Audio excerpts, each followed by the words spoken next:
सीधा सवाल में हम सीधे सीधे मुद्दे पर आते हैं और हम बात करना चाहेंगे कि नेशनल एजुकेशन पॉलिसी में जो ये बदलाव आया है, यानी कोडिंग को क्लास 6 से अनिवार्य कर दिया, किस तरह से आप देखते हैं? कोडिंग नेशनल एजुकेशन पॉलिसी में आज जो हमारे सामने इंट्रोड्यूस हुआ है, वो बहुत समय से एक ऐसी चीज थी जिसकी दरकार थी। हमारा एजुकेशन सिस्टम जो है, हम भी देख रहे हैं कि एजुकेशन पॉलिसी आने में ही हमें बहुत साल लग गए। बट ये अच्छी बात है कि नए एजुकेशन पॉलिसी में बहुत सारे अलग अलग लोगों के विचारों को, सजेशंस को समाहित करते हुए आज इस पूरी पॉलिसी की संरचना हुई है। और इसमें जो कोडिंग है उसका एक बहुत बड़ा योगदान हम कह सकते हैं आधुनिक शिक्षा के अंदर है और रहने वाला है कमिंग समय में, आगे आने वाले समय में। जहां तक मैं कोडिंग की अगर आपको बात करूं तो कोडिंग वो फील्ड है जिसके माध्यम से स्टूडेंट्स बहुत सारी इनहेरेंट क्वालिटीज को अपने अंदर डेवलप करते हैं। कोडिंग का एक बेसिक हम बात समझने की कोशिश करें या इसका इंपॉर्टेंस समझें तो जैसे हम और आप अभी बातचीत कर पा रहे हैं, भाषा के माध्यम से कर पा रहे हैं, आपका और हमारा कम्युनिकेशन हो पा रहा है, वैसे ही कम्युनिकेशन मुझे कंप्यूटर के साथ में करना है तो वो कहीं ना कहीं प्रोग्रामिंग लैंग्वेज है, कोडिंग के माध्यम से हो सकता है। और चूंकि ये इसलिए भी रेलेवेंट है क्योंकि हम अपने आसपास में आज बहुत सारे कंप्यूटर्स से घिरे हुए हैं। हमारी कार, हमारे एसी, फ्रिज, ये छोटे छोटे कंप्यूटर्स से मिलकर बनी हुई चीजें। और इन कंप्यूटर्स चूंकि इनका जो यूज है वो हमारे लाइफ में बढ़ता जा रहा है, तो इनके ऊपर काम करने वाले लोगों की भी बहुत ज्यादा जरूरत है। इसलिए कोडिंग का होना स्कूल एजुकेशन से बहुत जरूरी है और ये एक स्वागत योग्य पहल है गवर्नमेंट की तरफ से। तो कोडिंग एक्चुअली जिस तरह से आप बता रहे हैं कि इतना जरूरी है, तो कोडिंग करने से फायदे क्या है? मतलब क्या सीख जाएगा एक बच्चा इस तरह से कोडिंग से कि उसको आज लग रहा है सरकार को कि नहीं, क्लास 6 से इसको डालना जरूरी है। कोडिंग के माध्यम से स्टूडेंट जब इस एज ग्रुप से, जब नेशनल एजुकेशन पॉलिसी की बात कर रहे हैं तो आपने भी जैसे बताया कि 6th क्लास से इस पॉलिसी में ऐसा कहा गया है कि इसका इम्प्लीमेंटेशन स्टार्ट हो और फिर साथ में इसमें इंटर्नशिप्स और वोकेशनल प्रोग्राम्स की भी कहीं ना कहीं बात की गई है। तो कोडिंग के आने से जो प्रोग्राम्स या जो चीजें सीखेंगे, वो सामने जो चीजें सीखेंगे उसके साथ में स्टूडेंट्स मेनली ऐसी बहुत सारी चीजें सीखेंगे जो इनहेरेंट पीछे बैकग्राउंड में काम करेंगी। जैसे कि हम आसपास में हमारे यहाँ पे देखते हैं कि एक बेसिक स्टूडेंट जो है आज एक मोनोटोनस लर्निंग वाले मोड में है, जिसमें टीचर्स ने जो पढ़ाया वो उसने उसको याद कर लिया और उसका कंप्लीट हो गया। कोडिंग और रिलेटेड सब्जेक्ट्स जिसको हम रोबोटिक्स और आर्टिफिशियल इंटेलिजेंस कहते हैं, इसके माध्यम से स्टूडेंट कोई भी कार्य या कोई भी टॉपिक जो पढ़ता है उसको करके देखता है, जिसको हम लोग DIY बोलते हैं, डू इट योरसेल्फ, जिसमें स्टूडेंट्स का प्रैक्टिकल नॉलेज की तरफ जो है झुकाव ज्यादा होते जाएगा। और हम इंडियन एज अ होल की हम बात करें तो इनोवेशन का जो एक कल्चर होना चाहिए, वो इनोवेशन की तरफ हम लोग आगे बढ़ेंगे। हम लोग आज एज अ ओवरऑल वर्कफोर्स की बात करूं मैं तो हम लोग इंस्ट्रक्शंस को फॉलो करने वाले लोग हैं, बट हम कोई नई चीज क्रिएट कर सके, इनोवेशंस कर सके, वहां पे आज हम बहुत हद तक लैग कर रहे हैं। तो कोडिंग से स्टूडेंट किसी प्रॉब्लम को कैसे सोचना, उसके निष्कर्ष तक कैसे धीरे धीरे स्टेप बाय स्टेप आना, उसको कैसे टुकड़ों में डिवाइड करना, उसके प्रॉब्लम में आने वाली परेशानियों से जूझना, ये सभी चीजें इनहेरेंटली सीखता है। साथ में बहुत सारी क्वालिटीज है, टीम वर्क की क्वालिटी है, साथ में काम करने की क्वालिटी। लेकिन ये सारी चीजें तो बच्चा ऑलरेडी सीख रहा था, अभी तक सीख ही रहा था। अगर उसको लग रहा है कि 12th के बाद उसको कोडिंग सीखनी है या प्रोग्रामिंग सीखनी है, ये चीज ऑलरेडी चल रही थी जी। सरकार को ऐसी क्या जरूरत लग गई कि उसको लगा कि नहीं, क्लास 6 से कोडिंग डालना चाहिए? अगर मैं 12th के बाद की बात करूं तो स्टूडेंट जनरली 3 साल का या 4 साल का ग्रेजुएशन करता है। अगर इसका जो ये ओवरऑल, क्योंकि अल्टीमेटली वहां पे जाके आज मैक्सिमम जॉब्स अवेलेबल हैं वो कंप्यूटर ओरिएंटेड सॉफ्टवेयर इंडस्ट्रीज के अंदर जनरली अवेलेबल होती है। उन फील्ड में जब तैयारी करना स्टूडेंट इस कॉलेज, स्कूल के बाद में कॉलेजेस में जब स्टार्ट करता है तो वहां पे वो उस चीज को समझने में ही उसका एक बहुत सारा समय निकल जाता है। पर जब वो प्रैक्टिस, उस चीज को समझने की प्रैक्टिस स्कूल से ही होगी तो वो उस स्टूडेंट उस चीज से यूज्ड टू हो जाएगा और यूज टू होने के बाद में जब इंजीनियरिंग में जाएगा तो वहां पे एक्चुअल प्रोडक्टिव प्रैक्टिकल ओरिएंटेड काम करेगा, पहला। दूसरा, पहले के समय में इंजीनियरिंग के अंदर कोडिंग इसलिए ही की जाती थी क्योंकि वो एक जिसको बोल सकते हैं traditional conventional text based coding जो थी वो वहां पे इंजीनियरिंग के अंदर थी। बट आज हमारे पास में कुछ ऐसे अच्छे प्लेटफॉर्म्स, इतने सरल प्लेटफॉर्म्स अवेलेबल हैं जिसके माध्यम से जो लॉजिक डेवलपमेंट वाला जो पार्ट है वो आज स्कूल से ही स्टूडेंट्स को। तो क्लास 6 से बच्चा कोडिंग सीख पाएगा? स्टूडेंट प्रोग्राम बनाता है या जो कोड करके जो कुछ प्रोजेक्ट्स 10-15 बनाएगा, उन कोड्स का कितना रेलेवेंसी होगा आगे जाके, ये एक प्रश्न वाला प्रश्न है। बट उन 10, 20, 25 प्रोग्राम जो उस बनाएगा, उस दौरान जो चीजें सीखेगा, जो प्रैक्टिस उसके अंदर आएगी, किसी प्रॉब्लम को सोचने के बारे में, उसको कैसे हम लोग टुकड़ों में डिवाइड कर सकते हैं, कैसे, ये एक रियल लाइफ स्किल है।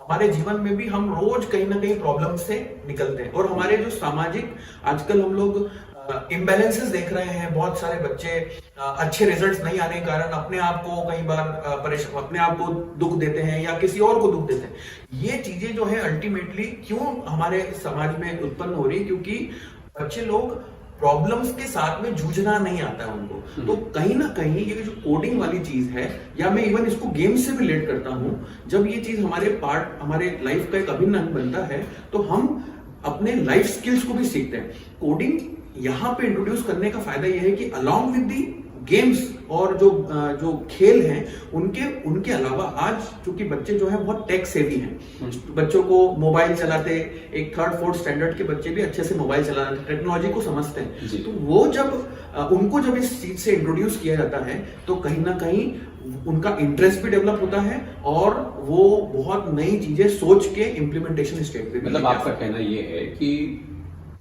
टेक्स्ट बेस्ड जो कोडिंग है वो केवल ऐसा नहीं है, अभी थोड़ा एक अलग टेक्नोलॉजी भी आ गई, जैसे ब्लॉक बेस्ड कोडिंग। जी आपने बिल्कुल सही। क्लास 6 से जो है शायद ब्लॉक बेस्ड कोडिंग को इंट्रोड्यूस करेगी सरकार, ऐसा कुछ होगा? जी। सो ब्लॉक बेस्ड कोडिंग जो है ये आज से नहीं है, बहुत समय से है। यूएस में और बड़ी दूसरे अलग देशों में ब्लॉक बेस्ड कोडिंग का बहुत चलन है, वहां पे स्कूल में ऑलरेडी ये इम्प्लीमेंटेड है। ब्लॉक बेस्ड कोडिंग का मतलब यह है कि हमें unnecessary code, text based code के अंदर परेशान नहीं होना पड़ेगा।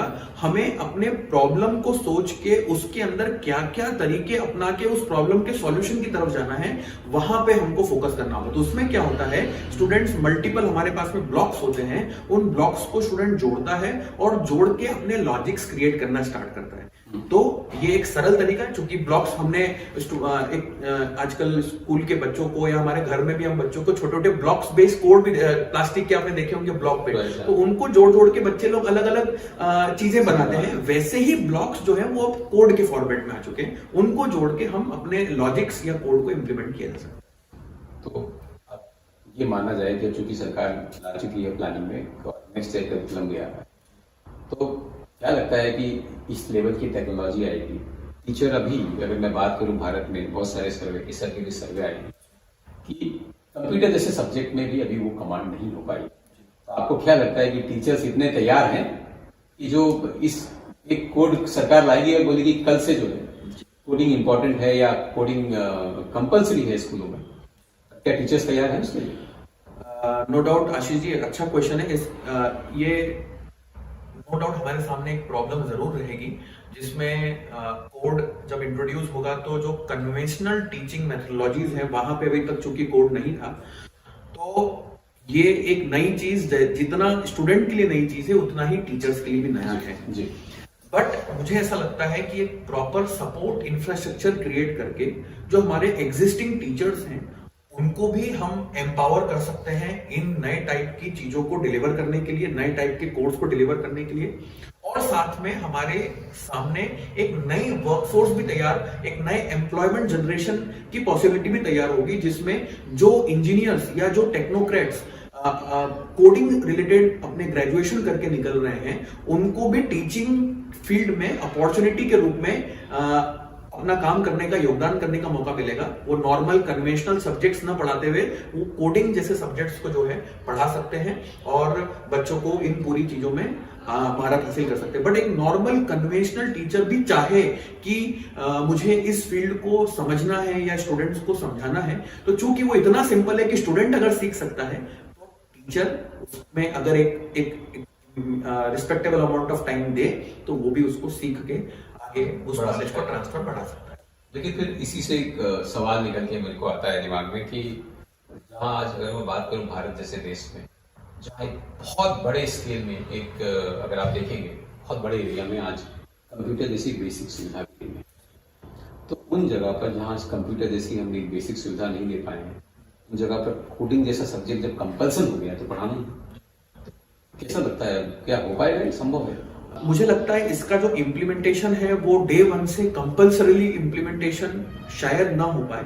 इसका चरणबद्ध तरीके से जो है वो इम्प्लीमेंटेशन होगा टियर 1, टियर 2, टियर 3 और उसके बाद में हमारा जो ग्रामीण क्षेत्र है वहां तक हम लोग धीरे धीरे पहुंचेंगे, क्योंकि एक रिप्लिकेट मोड में वर्कफोर्स भी तैयार होगी, इसको जानने वाले लोग भी तैयार होंगे।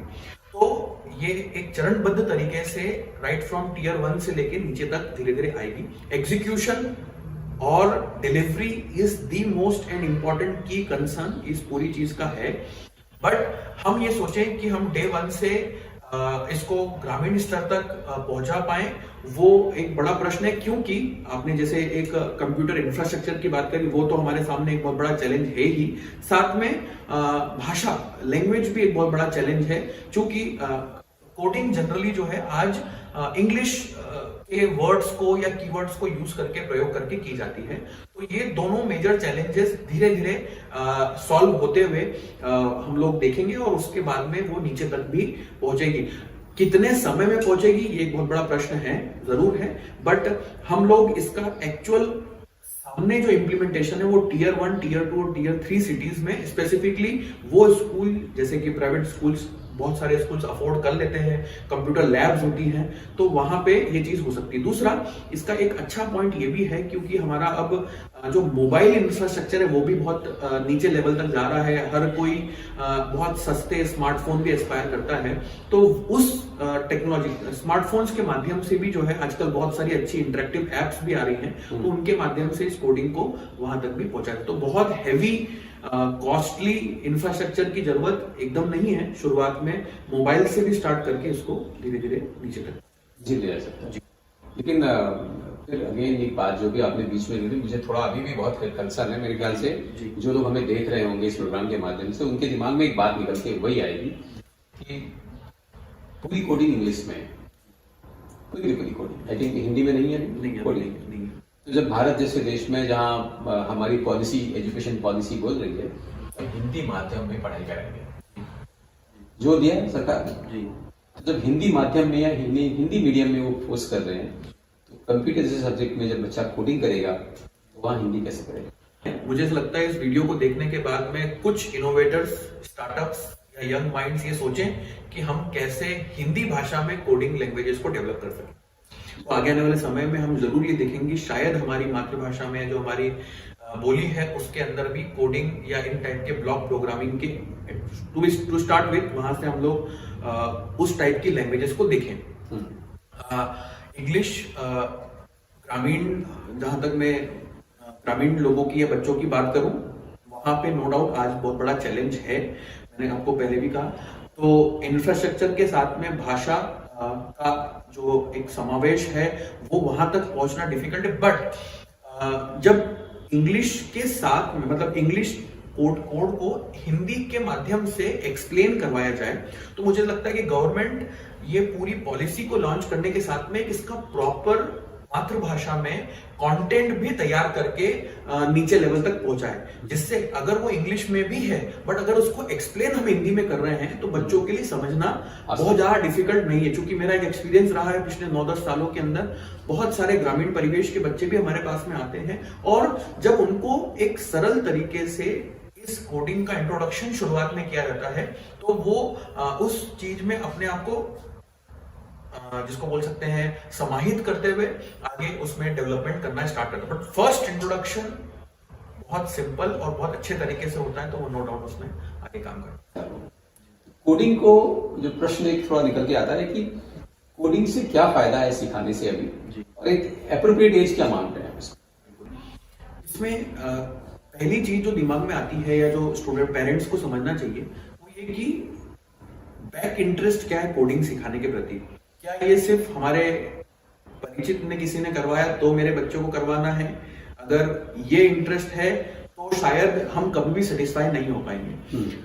मुझे ऐसा लगता है कि कोडिंग, जो मैंने आपको शुरुआत में क्वालिटीज बताई, problem solving skills, problem finding skills, scientific temper, personality development overall जो है, पब्लिक के साथ में काम करना जिसको हम लोग ग्रुप टीम वर्क कहते हैं, ये सभी चीजें जो है इनहेरेंटली बच्चा इसके माध्यम से ब्रॉडर पर्सपेक्टिव में देखा जाए तो सीखता है, और कॉन्सेप्ट डेवलपमेंट करना भी सीखता है, नो डाउट उसके माध्यम से। तो ये अगर इंटेंशन है, ये चीज हमारे दिमाग में क्लियर है, तो हम अननेसेसरी एस्पिरेशंस दिमाग में नहीं रखेंगे। बताओ, एक पेरेंट्स का हमारे पास में कुछ दिनों पहले फोन आया, मेरा बच्चा फर्स्ट स्टैंडर्ड में है और हमें उनको कोडिंग सिखाना है, तो क्या मैं करवा सकती हूँ? तो मैंने उनको बोला कि अभी जो जिस एज ग्रुप में है यहाँ पे उसको ओपन एंडेड खेलने दिया जाए। अभी हम लोग अगर उसको गैजेट्स के सामने और खूब सारा उसको, चूंकि ऑलरेडी अभी तो पेंडेमिक के समय में बच्चा ऑलरेडी गैजेट्स में बहुत इन्वॉल्व है, तो और मोबाइल में ऑलरेडी आदत रहती है, तो अभी उसको गैजेट्स और इन सब चीजों में बहुत ज्यादा इन्वॉल्व करने की जरूरत, चूंकि उसकी समझ में भी नहीं है कि एक्चुअल में कोडिंग में क्या क्या चीजें हो रही है। तो इसलिए थोड़ा सा शुरुआती समय में जल्दी ना करते हुए हम 5th स्टैंडर्ड या 6th स्टैंडर्ड के बाद में बच्चों, थोड़ा सा जब बच्चा टेक्नोलॉजी समझता है या मोबाइल को ऑपरेट करना प्रॉपरली सीख जाता है, उसके बाद में इंट्रोड्यूस करें, तो एक लॉन्ग टर्म उसका जो फर्स्ट इंट्रोडक्शन, जैसे मैंने आपको कहा, वो फर्स्ट इंट्रोडक्शन इतना सॉलिड होगा कि वो उसके प्रति उसका इंटरेस्ट कंटिन्यूअसली बना रहेगा। तो शुरुआत में हमें जो हमारे आजकल पजल ओरिएंटेड गेम्स हैं, घर में भी हम लोग देखते हैं, और पुराने हमारे भारतीय गेम भी बहुत सारे ऐसे जो पजल ओरिएंटेड है, जिसमें माइंड का सिमुलेशन होता है बच्चों का, उन टाइप के गेम्स या जो खिलौने अवेलेबल हैं, वहां से हम स्टार्ट करें, धीरे धीरे उनकी एक समझ डेवलप करें इस टाइप के चीजों के लिए, और फिर स्लोली एंड स्टेडीली जो है वो बच्चों को इन 5th स्टैंडर्ड के लगा। विज्ञापन की एक बड़ी दुनिया क्रिएट हो गई है, और आज अगर आप टीवी ऑन करिए या मोबाइल ऑन करिए तो पेरेंट्स को हर जगह कोडिंग दिखाई दे रही है। यहाँ है कोडिंग, क्या आपका बच्चा कोडिंग सीख रहा है? नहीं सीख रहा है, क्या कर पाएंगे? क्या आपका बच्चा कुछ नहीं कर पाएगा? अच्छा, बच्चा आपका पीछे भी लगे, मतलब एक पूरी रेस चल रही है। तो आपको नहीं लग रहा है कि ये जो पूरी रेस, भागम भाग रेस आ गई है कोडिंग पे, पेरेंट्स परेशान हो गया है? तो पेरेंट्स क्या करें? बहुत कंफ्यूज हो गया पेरेंट्स को। तो कुछ गाइड करिए हमारे इन पेरेंट्स को कि जो कोडिंग के लिए उनको लग रहा है कि शायद उनके बच्चा पीछे रह जाएगा। मैं आपको ये जरूर बताऊंगा, ये बहुत रिलेवेंट प्रॉब्लम है जो आज बहुत सारे पेरेंट्स से जब हम बात करते हैं तो वो देखने में आता है। हम कोडिंग का तो आज जो ये पूरा एक हाइप क्रिएट हुआ है वो आज क्रिएट हुआ है। हम लोग इन टाइप की चीजों में पिछले 4-5 सालों से पेरेंट्स बच्चों के साथ में, स्कूल के बच्चों के साथ में बहुत समय से काम कर रहे हैं। कहने का मतलब ये है कि जो ये पूरा एक वर्चुअल गुब्बारा सा जो बना है, जिसमें हर कोई एस्पायर कर रहा है कि हम वो करें, तो ये जो मार्केटिंग आजकल जो हम फेसबुक पे जहां हम खोलते हैं वहां पे हमको दिखता है पूरा एड्स। तो मेरा पेरेंट्स को यही बोलना है कि इसके अंदर एक बहुत huge amount of funding involve करके इन टाइप के कैंपेन्स को ड्राइव किया जा रहा है, और उसमें बहुत सारे फेक कमिटमेंट्स भी जो हैं मुझे ऐसा लगता है किए जा रहे हैं, जिसमें हम देख रहे हैं कि एक बच्चा कोडिंग कर रहा है और बाहर जो है इन्वेस्टर्स की लड़ाई हो रही है एक दूसरे से कि वो फंडिंग करना चाह रहे हैं, जो कि एक्चुअलिटी में नहीं होता है। बहुत बड़े बड़े इन्वेस्टर्स अपने इन्वेंटर्स अपने अच्छे अच्छे आइडियाज को लेके भी कई बार जो है वो मार्केट में जाते हैं। एक पॉजिटिव एस्पिरेशन क्रिएट करना और एक फॉल्स कमिटमेंट करना, इनके बीच में एक थिन लाइन है जिसको हमें समझना होगा। हम उन फॉल्स चीजों को समझ के ऐसे एस्पिरेशंस पाल लें जिसमें हमारा बच्चा भी वही एकदम चीजें रिप्लिकेट कर ले, तो हमारा अपने लिए और अपने बच्चों के प्रति जो एक नजरिया है, जो उनसे जो एक इच्छा रखते हैं, वो हम फॉल्स इच्छाएं रखेंगे। बट और दूसरा, अगर मैं आपको ये देखूं कि अगर कोडिंग हम 5th-6th स्टैंडर्ड से भी इंट्रोड्यूस करते हैं तो बच्चे लोग 12th पास होते होते उनके पास में 6 से 7 साल है।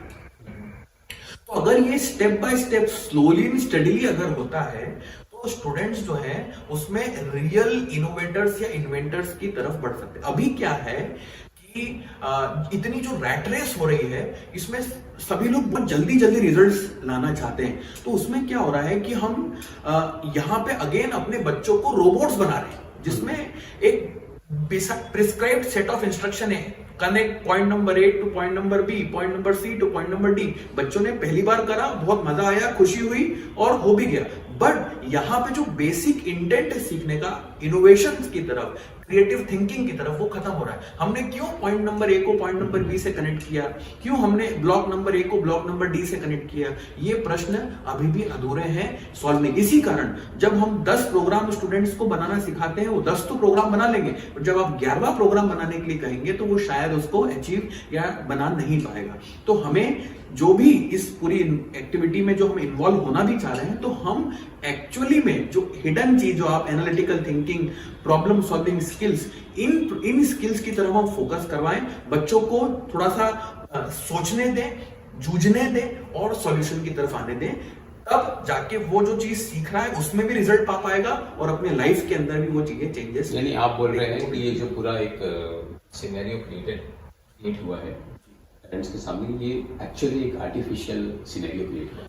इसमें वास्तविकता से इसका कोई लेना देना नहीं है कि अगर मेरा बच्चा अगर 6 महीने कोडिंग सीख लेगा, कल वो किसी बड़े संस्थान में इमीडिएटली पोस्टेड हो जाएगा, या वो शायद जो है उसके ऐप को इमीडिएटली एक बड़ी कंपनी उसको स्पॉन्सर कर लेगी। ये सब आर्टिफिशियल है, मतलब इसका वास्तविकता से कोई लेना देना है? ये इसको बोल सकते हैं बढ़ा चढ़ा के दिखाने वाली बात है। ये उस तरफ हम बढ़ेंगे जरूर आगे, बट एक्चुअली में आप भी जानते हैं जो सक्सेस होती है वो एक समय के साथ में एक लग के काम करने वाली, जब हम लोग कंटिन्यूअसली किसी चीज में इन्वॉल्व होते हैं तब जाके हमको एक ओवरऑल रिजल्ट या प्रोडक्टिव आउटपुट मिलता है।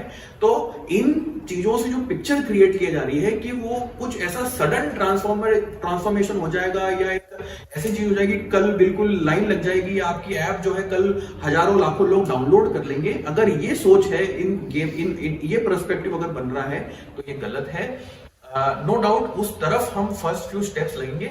बच्चों के अंदर भी वो टेम्परामेंट डेवलप कराना जरूरी है। क्या अगर हम उनको ये कहेंगे कि 6 महीने में तुम ये बना लोगे, तो बच्चे भी अनवांटेड चीजें एक इमेजिनेशन क्रिएट कर लेंगे और वो अगर अचीव नहीं होगी तो कल जाके बैकफायर करेंगे। अगर आज चूंकि अब तो इंट्रोड्यूस हो रहा है, तो अभी इसका पूरी साइकिल कंप्लीट नहीं हुई है, अभी तो ये सिर्फ इंट्रोडक्शन फेज में है। जब ये कंप्लीट होगा अगले 6 महीने, 8 महीने, 1 साल के अंदर, तो बच्चों के अंदर हो सकता है डिप्रेसिव मेंटेलिटी आ जाए कि हमने जो सोचा था, पेरेंट्स के अंदर डिप्रेसिव मेंटेलिटी आ जाए कि जो हमने चीज सोची थी वो तो हमको मिल ही नहीं रही है। तो ये बैकफायर ना करे, इसीलिए चीज बहुत इंपॉर्टेंट है। तो इसके 2 मायने हैं, चीज इंपॉर्टेंट है, अगर हम ध्यान से करेंगे तो बाद में बैकफायर नहीं करेगी, और दूसरा इस पूरे मार्केटिंग गिमिक से हम ये भी ना निकालने की कोडिंग ही इंपॉर्टेंट नहीं है। चूंकि वो इंट्रोड्यूस हुई है एनईपी में, तो बहुत बड़े बड़े विद्वानों ने डाली है, तो उसका एक इंपॉर्टेंस भी है। एक स्लो एंड स्टडी प्रोसेस के थ्रू उसके रिजल्ट्स दिखेंगे, बट अगर हम बहुत जल्दी करेंगे तो वो शायद हमें बैकफायर कर जाए। इसका एक समझा हुआ डिसीजन, और धीरे धीरे स्लोली एंड स्टडीली बच्चों के साथ में अगर हम उस पर काम करें तो बहुत अच्छे रिजल्ट। मैं एक लास्ट सवाल आपसे, पेरेंट्स की जो एक्सपेक्टेशंस हैं वो एक्चुअल एक्सपेक्टेशंस क्या होनी कोडिंग को लेकर? जी, सो अभी जब तक ये हमारे स्कूल के पूरे करिकुलम में नहीं आती, बहुत सारी private schools already in type के कोर्स में कुछ ना कुछ काम छोटे स्तर पे अपने स्तर पे कर रही हैं। बट अगर हम बच्चों को इंट्रोडक्शन करवाने की बात करें तो थोड़ा सा 2 चीजें मैं इसमें कहना चाहूंगा। आजकल टेक्नोलॉजी जो है, बहुत सारी टेक्नोलॉजी एक दूसरे से इंटरकनेक्टेड है। सिर्फ कोडिंग के नॉलेज से जो है हमें जो इनहेरेंट चीजें वो तो मिलेगी, बट कुछ प्रोजेक्ट ओरिएंटेड काम करना है तो इस रोबोटिक्स का इम्प्लीमेंटेशन जो है हम चाहे रोबोटिक्स में करवाएं या इस कोडिंग का इम्प्लीमेंटेशन हम ऐप डेवलपमेंट में करवाएं, तो ऐसे मल्टीपल चीजों के अंदर आगे जाके इसी कोडिंग को हम लोग आर्टिफिशियल इंटेलिजेंस में इम्प्लीमेंट करते हुए उनके रिलेटेड प्रोजेक्ट बनाए, तो ऐसे बहुत सारी टेक्नोलॉजी दूसरे जुड़ी हुई। तो हमें एक समय में एक चीज को लेके हम बच्चों को कहें कि वो उसमें मास्टर करें। आज जो है एक जिसको बोल सकते हैं, ऐसा कहा जा रहा है कि 6 महीने में आप सब चीजें कर लो एक साथ, तो वो jack of all and master of none वाली कहानी जो है वो हमारे सामने हो जाएगी, जिसमें इंट्रोडक्शन तो सभी का मिल गया, बट हमने रियलिस्टिक काम किसी में नहीं किया। तो हम धीरे धीरे स्टेप बाय स्टेप इस प्रोसीजर में, इस पूरे चीजों में आगे बढ़े। इंट्रोड्यूस जरूर कोशिश कर सकते हैं, करें तो करें, और साथ में दूसरी चीजों भी जो बच्चों के रेगुलर खेल है उनको वो अफेक्ट ना हो, साथ में कोडिंग का इंट्रोडक्शन भी करें और धीरे धीरे इस तरफ आगे बढ़े। और एक राइट एज, लेट से 5th स्टैंडर्ड 6th स्टैंडर्ड से अगर हम करेंगे तो बच्चा, स्टूडेंट्स के सामने इसका एक राइट इंट्रोडक्शन होगा और वो लंबे समय तक इस चीज को कंटिन्यू कर पाएगा और प्रोडक्टिव चीजें बनेंगी। मुझे लगता है कि हमारे जो दर्शक हैं ये इस पूरे शो के माध्यम से जो कोडिंग के को लेकर एक पूरा दृश्य चल रहा है उसके बारे में उनकी समझ डेवलप होगी। और बहुत बहुत धन्यवाद मोदी जी इस पूरे चर्चा के लिए। आपने पूरा समय दिया हमें इस पर, डिटेल हमारे ख्याल से इन चीजों को, पूरे मुद्दों को बताया। धन्यवाद आशीष जी, आपने अपने इस शो के अंदर बुलाया और एक रेलेवेंट मुद्दा तो आज सामयिक है सभी सोसाइटी के लिए, इवन एज अ होल, उस मुद्दे को आपने उठाया और मुझे आपके सामने अपने विचार प्रस्तुत करने का मौका दिया उसके लिए